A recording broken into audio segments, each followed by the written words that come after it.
Hello friends, welcome in ज्ञान मंत्रा college of competitions again. मैंने अपनी लास्ट क्लास में आपको वादा किया था कि नाउन की सेकंड वीडियो में हम बात करेंगे कि वर्ब कौन सी लगती है कौन से नाउन के साथ, क्योंकि इससे रिलेटेड भी एसएससी के जितने भी एग्जाम्स होते हैं, चाहे एसएससी सीएचएसएल हो, सीजीएल हो, सीपीओ या एमटीएस हो, इसमें जितने भी फिल इन द ब्लैंक्स आते हैं उसमें या तो वर्ब वाले ऑप्शंस पूछे जाते हैं या फिर नाउन वाले ऑप्शंस पूछे जाते हैं। इवन ये सेम ही मिस्टेक आपको एग्जामिनर आपके फाइंड आउट द एरर्स में भी करके देते हैं। तो आज की इस सीरीज में, क्योंकि कल हमने बात की थी नाउन्स कहां पर हमें एस और यस लगाना है, कहां पर नहीं लगाना है, कौन से नाउन प्लूरल होते हैं, कौन से सिंगुलर होते हैं, कौन कौन से नाउन दिखते प्लूरल है लेकिन वो होते सिंगुलर है, ये सारी बातें हमने कल की वीडियो में कंप्लीट कर ली है, अच्छे से सीख ली है। अगर किसी ने वो वीडियो नहीं देखी है तो आप पहले जाके वो वीडियो देख लीजिए या फिर ऊपर आई बटन पे क्लिक करके आप डायरेक्ट उस वीडियो पे जा सकते हैं। अब हम बात करते हैं आज की वीडियो की, जहां पर हम बात करेंगे कि कौन से सेंटेंस में, कौन से ब्लैंक में कौन सी वर्ब आनी चाहिए। आइए, सबसे पहला हमारा सेंटेंस हमें दिख रहा है, the crowd dash waiting for the chief minister was या वर। अब यहां पर समझने वाली बात क्या है बेटा, सबसे पहले एक बात बताओ, जैसे ही बात I the crowd, the crowd का मतलब क्या हुआ, एक यूनिट, पूरी की पूरी यूनिट की बात कर रहे हैं, जितने लोग थे सबको हमने एक वर्ड दे दिया क्राउड। जब हमने वर्ड दे दिया द क्राउड तो यहां पर आंसर आएगा बेटा वॉज, ना कि were. The crowd was waiting for the chief minister. बात समझ आई? पक्का, क्योंकि क्राउड को हमने एक यूनिट में बांध दिया और जब यूनिट की बात कर रहे हैं तो एक ही हुई। आइए बात करते हैं, there dash few gentry in this town. बड़ा ही शानदार क्वेश्चन है। एक चीज ध्यान रखिएगा, जब ये क्वेश्चन अगर आपके एरर में आया तो एग्जामिनर आपको ये लिख के देगा और यहां पर आपको ए हमेशा लगाना है अगर वो सेंटेंस पॉजिटिव है तो, क्योंकि बिना ए लगे वो जो सेंस जाता है वो सेंस जाता है न के बराबर या फिर इक्विवेलेंट टू जीरो, जिससे हमारा काम ना हो। इसलिए अगर एरर में आया तो यहाँ पे आपको ए लगाना है। लेकिन फिलहाल अगर फिल इन द ब्लैंक्स की हम बात कर लेते हैं तो एक चीज ध्यान रखना, बहुत सारे बच्चे कंफ्यूज होते हैं, सर देयर के साथ इज लगेगा या आर लगेगा। भाई देयर कभी भी ये डिसाइड नहीं करता, ना आपको ये बताता इज लगेगा या आर, क्योंकि देयर एक डमी सब्जेक्ट है। क्या है? डमी सब्जेक्ट, यानी इसके अकॉर्डिंग वर्ब नहीं आती, बल्कि इसके बाद आने वाले नाउन के अकॉर्डिंग वर्ब आती है। अब बात किसकी हो रही है? There dash few gentry. भैया जेंट्री क्या है? अगेन लोगों का समूह है। अगर लोगों का समूह है तो there is a few gentry in this town. There is आएगा, ना कि आर आएगा। ध्यान रखना, जेंट्री भी एक पूरा का पूरा हमने वर्ड दे दिया, उसे यूनिट बना दी, इसलिए हम वर्ड यूज कर रहे हैं, सॉरी वर्ब यूज कर रहे हैं इज बेटा। नेक्स्ट पे आते हैं, the flock of birds dash always seen in the morning. अब ध्यान से समझिए, इज या आर, बच्चा कहता है सर यहां तो देखो बर्ड्स है तो सर आर लगा देते हैं, लेकिन ऐसा नहीं होगा। क्यों नहीं होगा इसको समझ लीजिए ताकि आज के बाद ये कभी गलत ना हो। चाहे ये आपका MTS fill in the blanks में आए, CGL fill in the blanks में आए, या आपके CHSL fill in the blanks में आए, या फिर इवन आपके फाइंड आउट द एरर में आए, आपको क्या करना है? सबसे पहले देखिए, ये पूरा का पूरा सब्जेक्ट लिखा हुआ है क्योंकि वर्ब नहीं आ रही। तो जब भी इतना बड़ा सब्जेक्ट दिया होता है हमें ये देखना है प्रेपोजिशन कहां पर आ रही है। ये आ रही है, प्रेपोजिशन से पहले वाला होता है हमेशा एक्चुअल सब्जेक्ट। और एक्चुअल सब्जेक्ट क्या है जरा चेक करना, द फ्लॉक। द फ्लॉक का मतलब क्या? एक ग्रुप, किसका? पक्षियों का। तो पक्षियों के झुंड को हमने बोला द फ्लॉक ऑफ बर्ड्स। तो बात बर्ड्स की नहीं, फ्लॉक की हुई। फ्लॉक की हुई तो सिंगल है, सिंगल है तो इज आएगा बेटा। The flock of birds is always seen in the morning. बात समझ आई? श्योर, अच्छे से क्लियर हो गया कि जब जब बात यूनिट की होगी तो हमें वहां पर सिंगुलर वर्ब ही यूज करनी है। आइए जरा देखते हैं अगला sentence, the family dash left the house. अब बहुत मजेदार बात है भाई, हैज या हैव। और ध्यान रखना, फाइंड आउट द एरर में एग्जामिनर को बड़ा अच्छा लगता है ये क्वेश्चन देना। वो इसमें अगर एक छोटा सा पॉइंट ऐड कर देगा तो इसका पूरा का पूरा मायना ही बदल जाएगा और उसमें वर्ब भी बदल जाएगी। पहले मैं आपको सिंपल सा ये समझाता हूं। मैंने कहा the family left the house. Family का मतलब क्या? घर में मम्मी पापा भाई बहन जितने भी लोग हैं सबको मिला के हमने एक यूनिट बना दी फैमिली।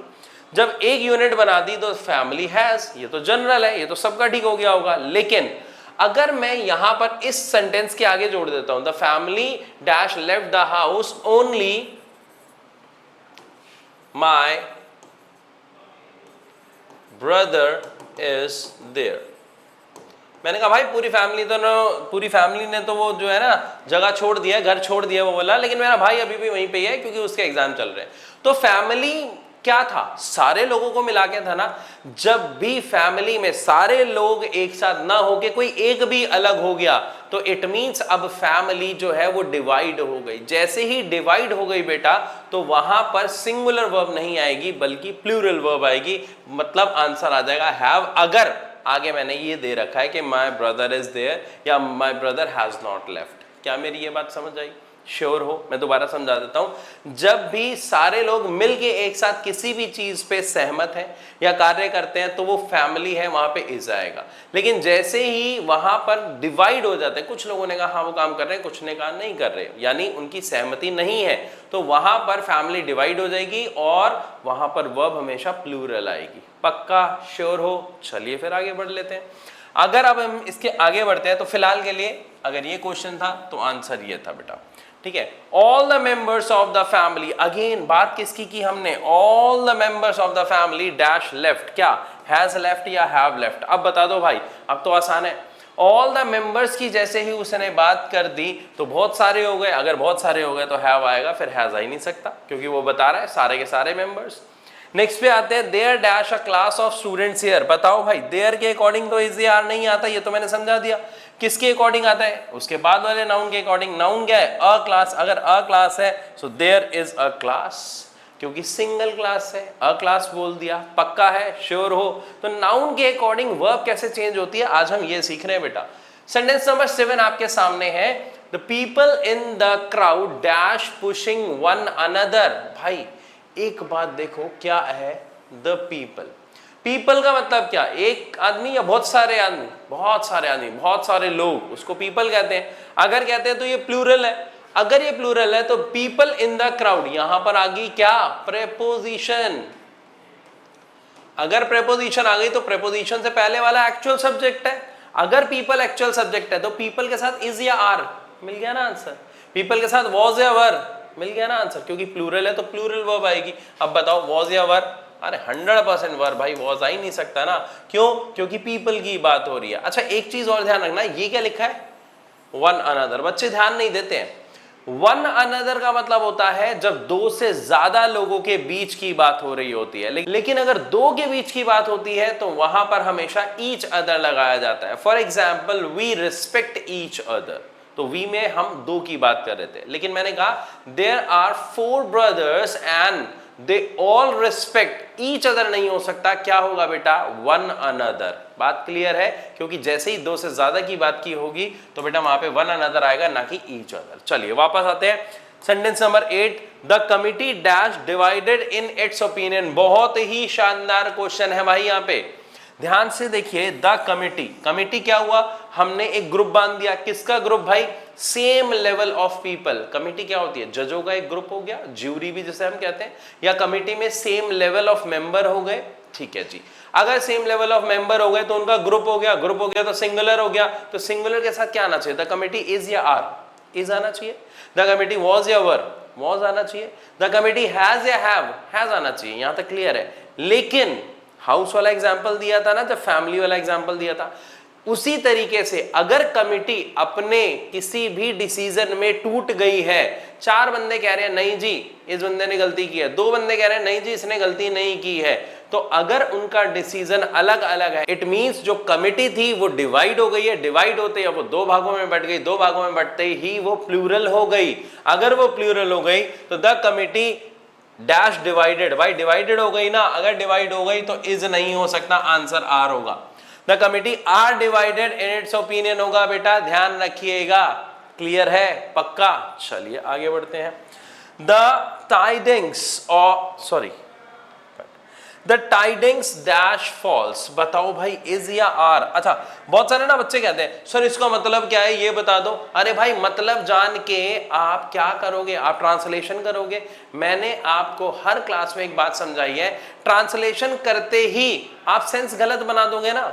जैसे ही आप ट्रांसलेट करोगे, देखो ये वाला क्वेश्चन था, the committee dash divided in its opinion, के भैया जो कमेटी है ना वो अपने ऑप्शन में जो डिसीजन है सॉरी उसमें डिवाइड हो गई है। तो आपके दिमाग में तो कमेटी क्या, कमेटी एक ना, आपने हिंदी बनाई, हिंदी के अकॉर्डिंग एक आया, आप गलत कर दोगे। ट्रांसलेशन नहीं करना, हमें कंसेप्ट पे जाना है कि ग्रामर क्या कह रही है, एग्जामिनर हमें क्या समझाना चाह रहा है और क्या पूछना चाह रहा है। तो यहां पर आया द टाइडिंग्स। अब टाइडिंग्स का मतलब नहीं पता, कोई दिक्कत नहीं है, यहाँ पे इसका मीनिंग आपको पता होना जरूरी है। इसका मतलब होता है सूचना, न्यूज। अगर मैं न्यूज वर्ड यूज करूंगा तो इज आएगा, क्योंकि वो अनकाउंटेबल में आता है। लेकिन जैसे ही मैंने टाइडिंग्स वर्ड यूज किया बेटा, तो यहां पर आर आएगा, इज नहीं आएगा। The tidings are false. ये जो सूचना है, ये जो खबरें हैं, ये सब बकवास है, झूठी है।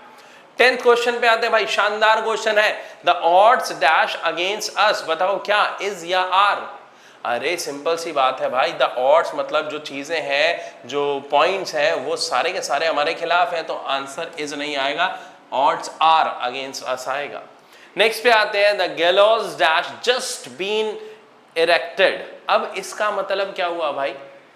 इसका मतलब फिर नहीं समझना, लेकिन गैलोज क्या है मान लेते हैं कोई चीज है। अब जब तक आपको ये नहीं पता ये क्या चीज है, तब तक आप फंस जाओगे। एक्चुअली बच्चा सोचता है सर ऐसे लग गया तो प्लूरल हो गया, जैसे बॉय का बॉयज तो प्लूरल हो गया, कार का कार्स तो प्लूरल हो गया। लेकिन कुछ शब्द ऐसे होते हैं जिनमें एस लगा हुआ होता है और उसका नाम ही ऐसा होता है बेटा, वो प्लूरल नहीं होता। तो गैलोज भी एक ऐसा ही वर्ड है। गैलोज का मतलब होता है लकड़ी का एक ऐसा स्ट्रक्चर, एक ऐसा फ्रेम जिसको इंसानों को पहले मारने के लिए, सजा देने के लिए प्रयोग किया जाता था। तो जैसे ही यहाँ पे गैलोज वर्ड आया बेटा, तो गैलोज के साथ क्या आएगा, हैज आएगा बेटा, हैव नहीं आएगा। तो यहां पर आपको इंफॉर्मेशन होनी चाहिए ये वर्ड क्या है। नेक्स्ट पे आते हैं, Mankind dash not know this. Mankind का मतलब क्या है भाई? क्या है? इंसान से बना, मैन से बना मैनकाइंड, इंसान से बनी इंसानियत। तो जैसे ही हमने इंसानियत की बात की तो डू नॉट थोड़ी आएगा, डज नॉट आएगा भाई। Mankind does not know this, answer is this, क्योंकि मैनकाइंड क्या है, इंसानियत। काउंट नहीं कर सकते, नहीं कर सकते तो सिंगुलर मानेंगे। यहां तक मुझे लगता है आपको बहुत अच्छे से समझ आ रहा है कि नाउन के साथ कैसे, नाउन के साथ कैसी वर्ब्स चलती हैं और कब कब हमें वर्ब्स को चेंज करना होता है। साथ ही साथ आप सीख रहे हैं कि हमें ट्रांसलेशन नहीं करनी है। आते हैं नेक्स्ट क्वेश्चन पे, क्वेश्चन नंबर 13। क्या क्वेश्चन है? माई स्पेक्टिकल्स डैश मिसिंग। भाई इज या आर? अच्छा पहले बताओ स्पेक्टिकल्स क्या, चश्मा, ये तो पता है, अगर पता है तो क्या इज या आर? मजेदार क्वेश्चन है, मैंने कल की क्लास में आपको समझाया था, अगर भूल गए तो रिवाइज करा देता हूं बेटा। ऐसी जितनी भी चीजें होती हैं जो हमेशा पेयर में प्रयोग की जाती हैं, अकेले वो किसी काम की नहीं होती, उनके साथ हमेशा एस लिखा जाता है पहला पॉइंट। जैसे मैंने एग्जांपल दिया था पैंट्स, और मैंने आपको बताया था एक को भी कहेंगे पैंट्स, 5 को भी कहेंगे पैंट्स। स्पेक्टिकल नहीं होता, स्पेक्टिकल्स होगा। क्यों? क्योंकि जोड़े में प्रयोग होता है ना, एक आंख में पहनोगे एक में नहीं, ऐसा देखा है क्या किसी को? नहीं देखा ना। तो spectacles, goggles, trousers, gloves, shoes, socks, इन सब में एस लगा हुआ होता है क्योंकि ये पेयर में यूज होते हैं। पहला पॉइंट क्लियर हो गया। अब जब ये पेयर में है, यानी जब ये दो है तो भाई प्लूरल है। अगर प्लूरल है तो वर्ब भी हमेशा इनके साथ क्या आएगी? प्लूरल आएगी। यानी माई स्पेक्टिकल्स इज नहीं आएगा, आर आएगा। माई स्पेक्टिकल्स आर मिसिंग। सुनने में अजीब लग रहा है ना भाई, सुनने में क्या, हमें तो ग्रामर देखनी है ना, हमें तो CHSL के एग्जाम के जो फिल इन द ब्लैंक्स हैं, MTS एग्जाम्स के जो फिल इन द ब्लैंक्स हैं, उनको क्लियर करना है ना। तो अगर उनको क्लियर करना है भाई, तो आपको ये समझना पड़ेगा कि लॉजिक क्या कह रहा है। और लॉजिक यानी कंसेप्ट कहता है कि जो चीज जोड़े में प्रयोग होती है वो प्लूरल होती है, प्लूरल ही लिखी जाती है, प्लूरल ही वर्ब उसके साथ आती है। यहां तक पक्का है? पक्का, श्योर। आगे बढ़ते हैं फिर।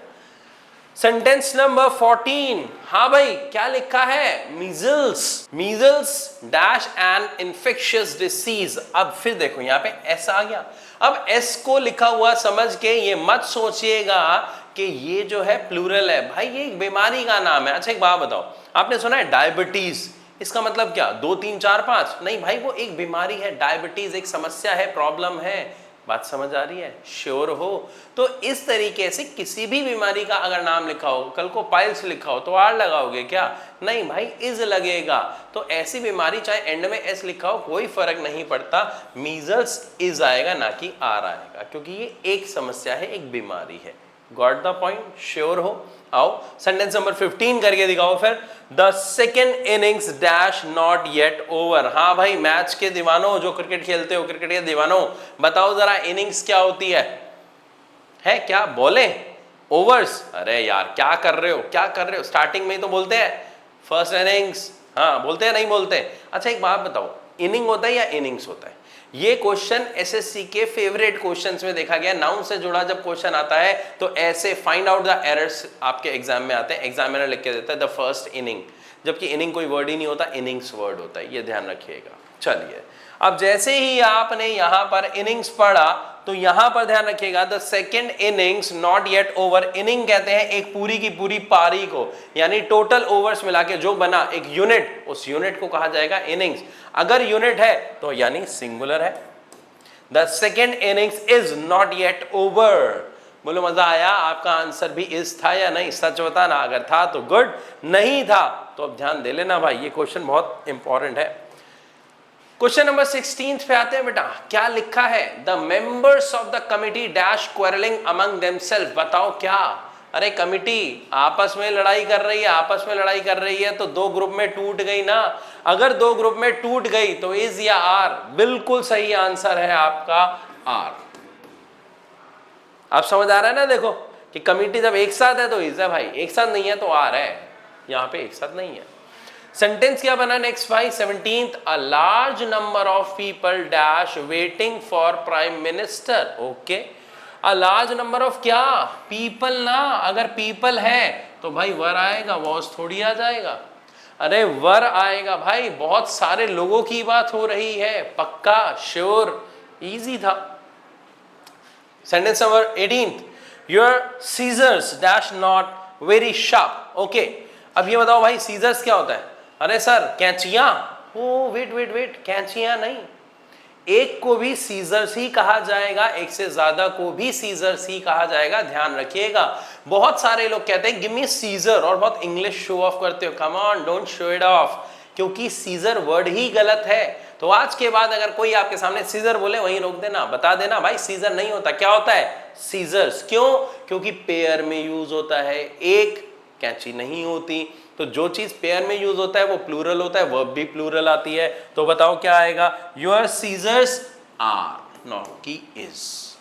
क्लियर? पक्का? अच्छे से समझ आ रहा है? मुझे लगता है पहली बार सच में नाउन का चैप्टर आप एंजॉय कर रहे हो, बड़े आराम से, बिना किसी रूल को रटे, बिना कुछ रट्टा मारे। और ऐसे ही पढ़ाई की जाती है भाई। इस तरीके से अगर आप पढ़ाई करने लग गए तो आपको कुछ भी रट्टा नहीं मानना पड़ेगा।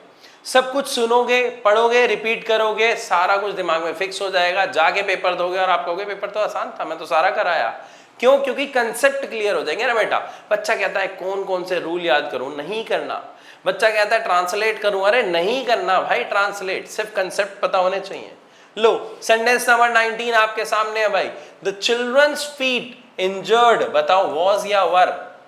अरे द चिल्ड्रंस फीट, फीट का मतलब क्या है?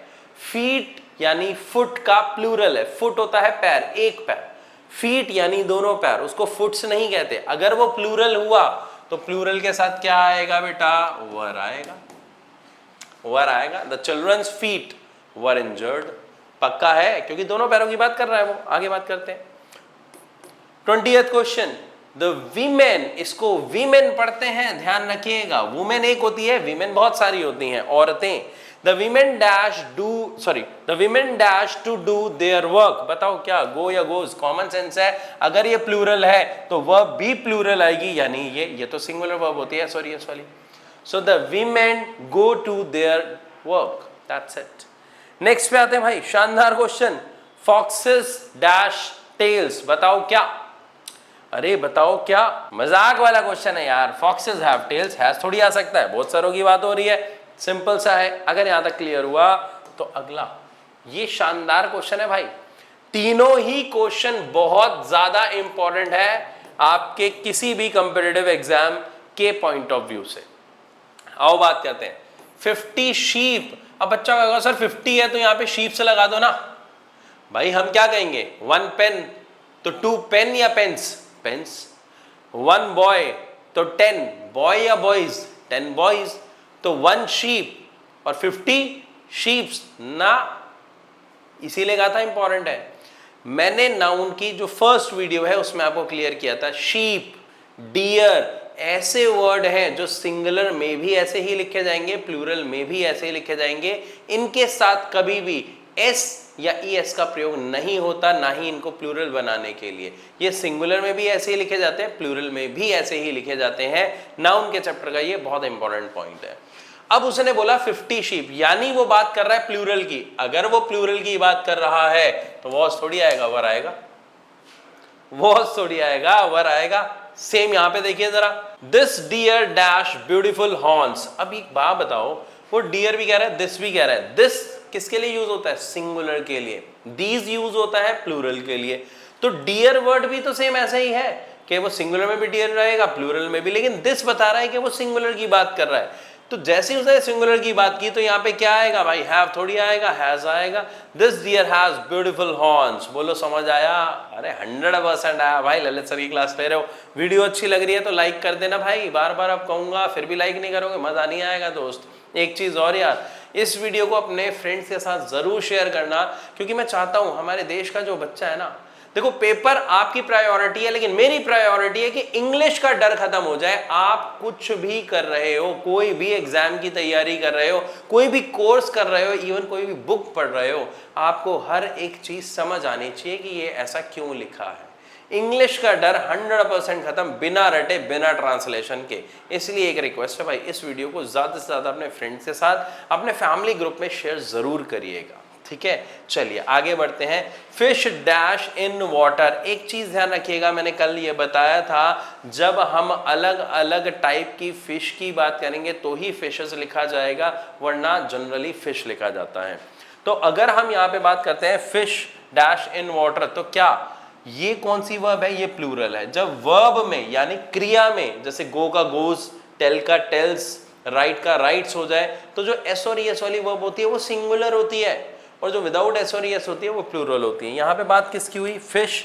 भाई ये तो सिंगुलर भी फिश है, प्लूरल भी फिश है। डैश इन वाटर, तो आमतौर पे हम क्या कहते हैं? भाई मछली पानी में तैरती है, तो हम सिंगुलर की बात करते हैं। सिंगुलर की बात करते हैं तो यहाँ पे फिश स्विम्स इन वाटर, ये सेंस आता है बेटा, ये सेंस आता है, फिश स्विम्स इन वाटर। आगे बढ़ते हैं। 25वां क्वेश्चन।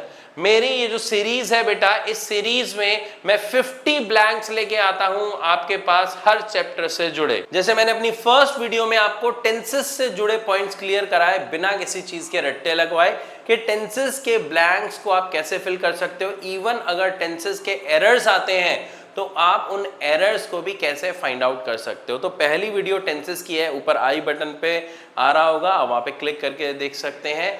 इसके बाद मैंने नाउन की वीडियो आपको प्रोवाइड करी, again 50 fill in the blanks, जो CHSL, CGL या अगर आप किसी और एग्जाम की भी तैयारी कर रहे हो तो उसमें आपकी हेल्प करेगा। तो वापस चलते हैं। Sentence number 25, the first innings dash just over. बताओ क्या आप तो पता है भाई, इनिंग्स ऐसे लगते हैं क्या प्लूरल? अरे नहीं, वो फर्स्ट की बात कर रहा है, इज आएगा, आर नहीं आएगा, समझा चुका हूं अभी, पक्का ना? ठीक है। नेक्स्ट पे आते हैं। Riches dash men proud. भाई रिचेस का मतलब क्या होता है? रिचेस का मतलब प्लूरल होता है, यानी बहुत ज्यादा मात्रा में धन दौलत। तो बहुत सारी मात्रा में धन दौलत की बात हो रही है, तो प्लूरल है, प्लूरल है तो ये प्लूरल वर्ब, एस वाली वर्ब नहीं आएगी।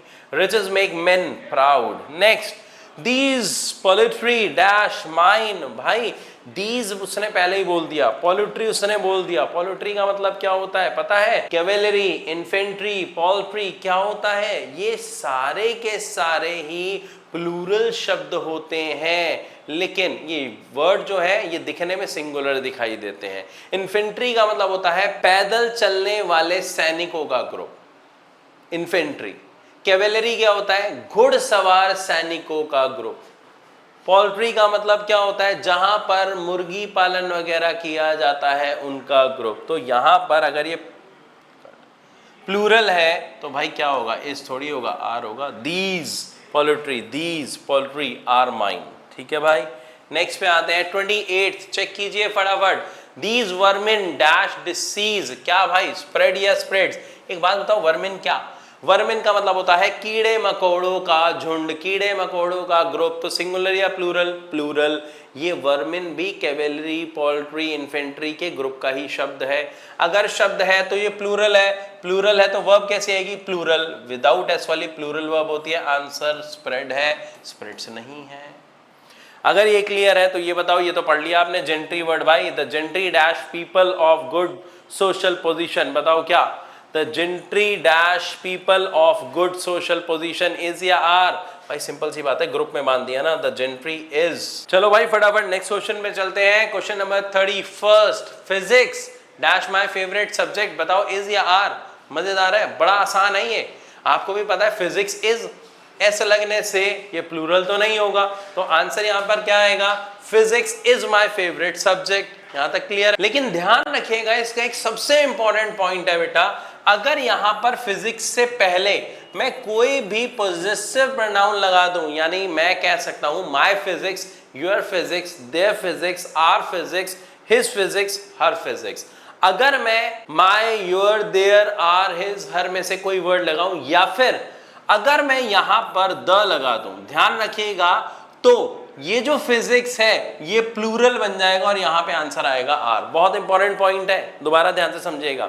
जैसे ही मैंने बोला फिजिक्स तो वो एक सिंगल सब्जेक्ट है, मैथमेटिक्स एक सिंगल सब्जेक्ट है, इकोनॉमिक्स सिंगल सब्जेक्ट है, लेकिन जैसे ही मैं इसके आगे लगा देता हूं my economics, your mathematics, the physics, तो यहां पर इसका मतलब होता है कि मैथमेटिक्स के कंसेप्ट, फिजिक्स के कंसेप्ट, और वो कंसेप्ट किसके, मैं अपने कंसेप्ट की बात कर रहा हूं या आपके कंसेप्ट की बात कर रहा हूं, भाई मैथ्स तो सबके लिए एक है, लेकिन जो मैथ्स के कंसेप्ट है वो आपके कितने अच्छे हैं, उसके कितने अच्छे हैं, मेरे कितने अच्छे हैं, तो ये बन जाता है प्लूरल, और वहां पर हमें हमेशा आर लगाना होता है या हैव लगाना होता है या वर लगाना होता है, यानी वर्ब हमेशा आती है प्लूरल। एग्जांपल देके बताऊं, माय मैथमेटिक्स इज नहीं हो सकता, माय मैथमेटिक्स आर गुड होगा। सुनने में अजीब लग रहा है लेकिन आंसर यही होगा, क्योंकि इसका सेंस है कि मेरे जो मैथमेटिक्स के कैलकुलेशंस है, कंसेप्ट्स हैं, वो अच्छे हैं। और अगर मैं सेंटेंस कह देता हूं ना, mathematics is a good subject, तो यहां पे इजी आएगा, क्योंकि मैं मैथमेटिक्स सब्जेक्ट की बात कर रहा हूं जो सबके लिए सेम है। बात क्लियर है, श्योर हो? तो यहां पे आया physics, physics is my favourite subject, लेकिन अगर मैं इसमें माय या द में से कुछ भी लगा देता हूं तो यहां पे इसकी जगह क्या आएगा बेटा, आर आएगा। ये नोट बना के लिख लीजिएगा। 32, वेयर डैश माय स्पेक्टिकल्स, भाई बताओ स्पेक्टिकल्स क्या, चश्मा है एक ही, लेकिन ऐसा लगता है प्लूरल वर्ड है, आर आएगा, इज नहीं आएगा, पढ़ चुके हैं। 33, फटाफट, 500 रुपीज डैश बीन स्पेंड, क्या हैज या हैव, बताओ भाई बताओ। अरे 500 रुपए की बात हो रही है ना भाई बात 500 की हो रही है ना, अगर 500 की हो रही है तो ऑब्वियस है हैज नहीं आएगा, हैव आएगा। 500 rupees have been spend, okay. Sentence number 34, क्या लिखा है, हार्ड वर्क डैश फ्रूट्स, क्या जो मेहनत है क्या वो फ्रूट, यानी कल बताया था मैंने फ्रूट्स का मतलब क्या, फल, परिणाम, रिजल्ट लाती है। तो आपकी जो मेहनत है वो रिजल्ट लाती है, बियर या बियर्स, चेक करना ध्यान से देखो। हार्ड वर्क क्या बेटा, मेहनत, काउंटेबल अनकाउंटेबल, अनकाउंटेबल, अनकाउंटेबल के साथ जो वर्ब आती है वो सिंगुलर आती है, प्लूरल नहीं आती है। नेक्स्ट पे आते हैं 35, हर लुक्स डैश वेरी अट्रैक्टिव, क्या भैया उसकी जो लुक्स है काउंटेबल है क्या, नहीं अनकाउंटेबल है, अनकाउंटेबल है तो सिंगुलर है यानी इज, आर नहीं आएगा। देखो भाई 35 question 35 fill in the blanks जो एमटीएस, सीजीएल, सीपीओ, सीएचएसएल के एग्जाम के लिए बच्चा प्रिपेयर करता है, वो मैं आपको नाउन चैप्टर से रिलेटेड समझा रहा हूं, खास तौर पर नाउन की वजह से वर्ब कौन सी और कैसे लगाई जाती है।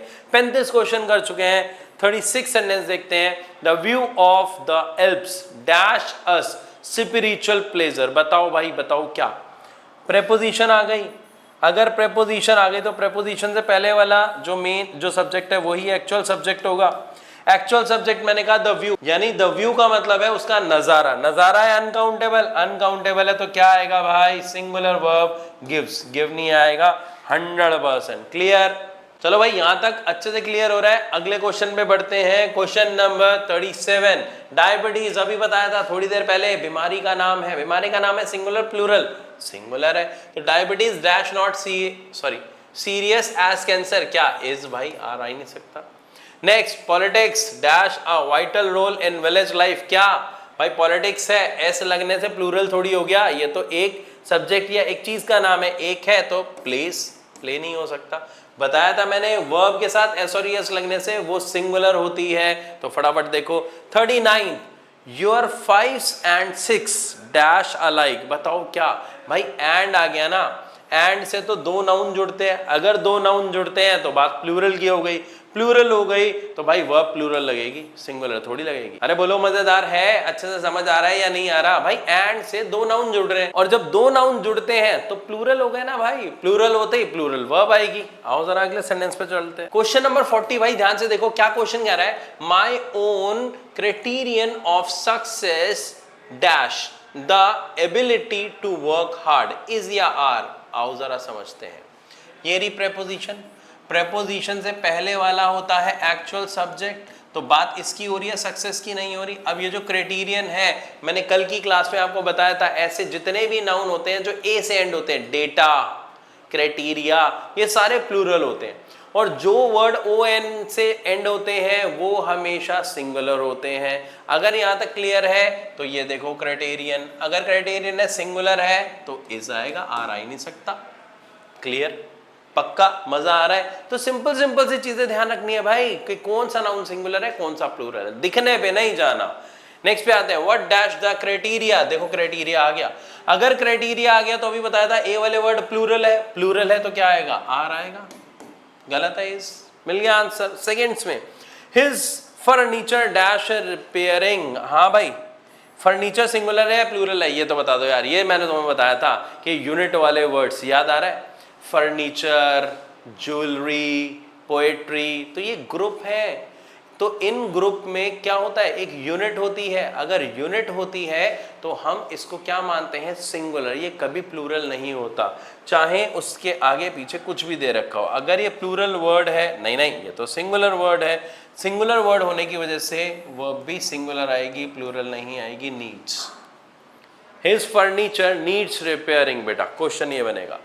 43, फटाफट क्वेश्चन पढ़ो, योर हेयर डैश ब्लैक, क्या क्या क्या, अरे बताया तो था हेयर के साथ इज एस नहीं लगता, इसको हेयर सिंगुलर लिखा जाता है, लेकिन माना क्या जाता है ये बताओ, योर हेयर इज ब्लैक या आर ब्लैक? अरे 100% यार, your hair is black, are black नहीं होगा। Your hair is black, her hair is curly, are curly नहीं होगा, ये ध्यान रखिएगा हमेशा, इसको सिंगुलर ही मानते हैं। नेक्स्ट पे आते हैं भाई 44, देयर से क्वेश्चन शुरू है, देयर की वजह से इज आर नहीं आएगा, उसके बाद वाले की वजह से आएगा।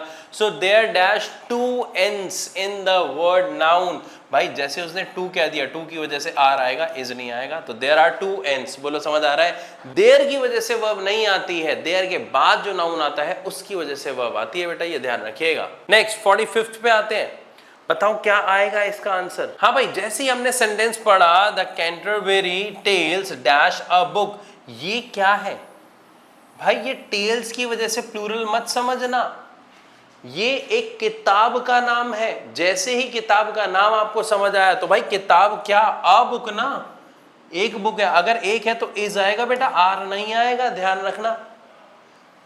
गुलिवर ट्रेवल्स, ट्रेवल्स की वजह से उसको प्लूरल मत समझिएगा, is a book. Clear, is a nice story, इस तरीके से यूज होता है।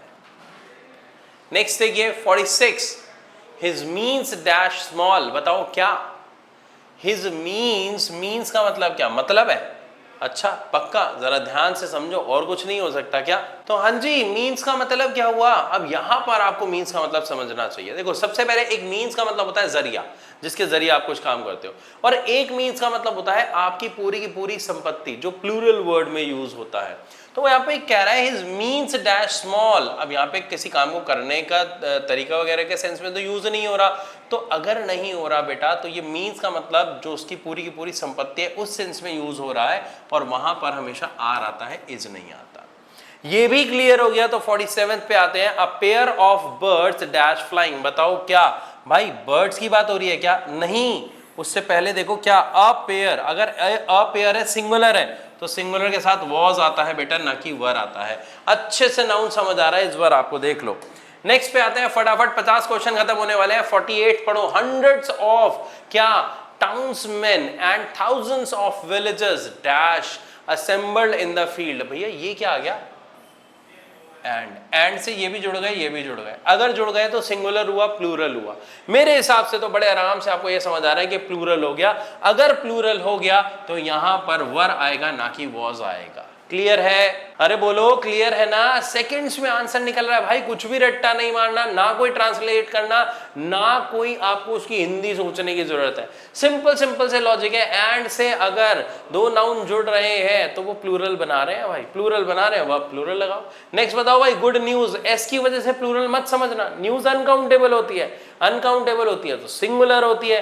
तो good news dash received by him, क्या वॉज या वर? वॉज भाई, वर थोड़ी, सिंगुलर है।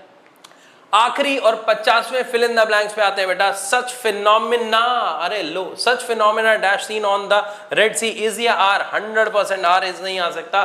बताया था ए पे एंड होने वाले वर्ड्स हमेशा प्लूरल होते हैं। Phenomena, data, criteria. क्लियर? पक्का? नाउन समझ आया अच्छे से?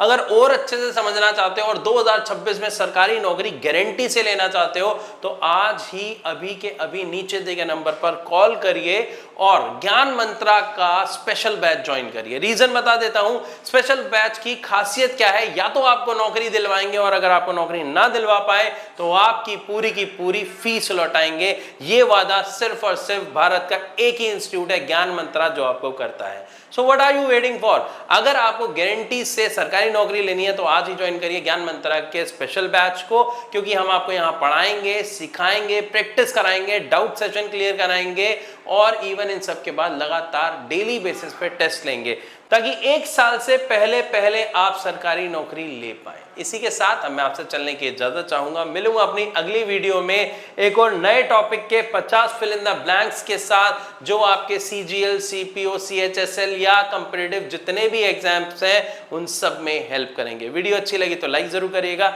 ऐसी और वीडियोस के लिए हमारे चैनल को अभी सब्सक्राइब करिए।